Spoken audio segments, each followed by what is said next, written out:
বিশ্বের ফুটবল ম্যাচগুলোতে পুরুষ রেফারিদের দাপটে চলে ম্যাচ পরিচালনার দায়িত্ব। তবে বিশ্বকাপের মতো বড় আসরে নারীদের ম্যাচ পরিচালনার দায়িত্ব দেখা যায়নি কখনো। ফিফা বিশ্বকাপে কাতারে প্রথমবার কোনো নারী রেফারি ম্যাচ পরিচালনার সুযোগ পেয়েছিলেন। এবার এক নারী রেফারির কাণ্ডে অবাক পুরো বিশ্ব। কাতার বিশ্বকাপের পর আবারও আলোচনায় নারী রেফারি। প্রথমবার ফুটবল ইতিহাসে ম্যাচে সাদা কার্ড দেখালেন এক নারী রেফারি।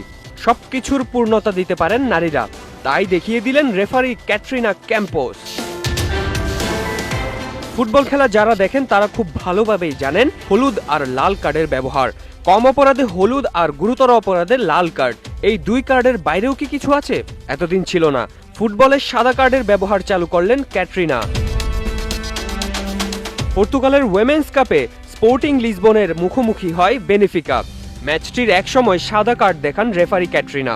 ফুটবল ইতিহাসে এই প্রথম সাদা রঙের কার্ড ব্যবহার হলো। তবে এই কার্ডের কোনো শাস্তি নেই। ফেয়ার প্লের নির্দেশনা এবং খেলোয়াড়দের উৎসাহ প্রদানের জন্য এই সাদা কার্ড ব্যবহার করেন রেফারি ক্যাটরিনা। ইতিহাস গড়া সেই ম্যাচটিতে রেকর্ড গড়েন দর্শকরাও। 15,032 জন দর্শক স্টেডিয়ামে বসে বেনিফিকা লিসবনের লড়াই উপভোগ করেন। পর্তুগালের ইতিহাসে কোনো নারী ফুটবল ম্যাচে এত বেশি দর্শক কখনো হয়নি। রূপে গুণে কথায় ও কাজে অদ্বিতীয়া তুমি, তোমার উপমা শুধুই যে তুমি।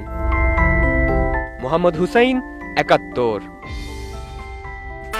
নগদে আসলে মোবাইল রিচার্জে ১,০০০ টাকা পর্যন্ত ক্যাশব্যাক। আর অ্যাকাউন্ট খুলতে ডায়াল করুন *167#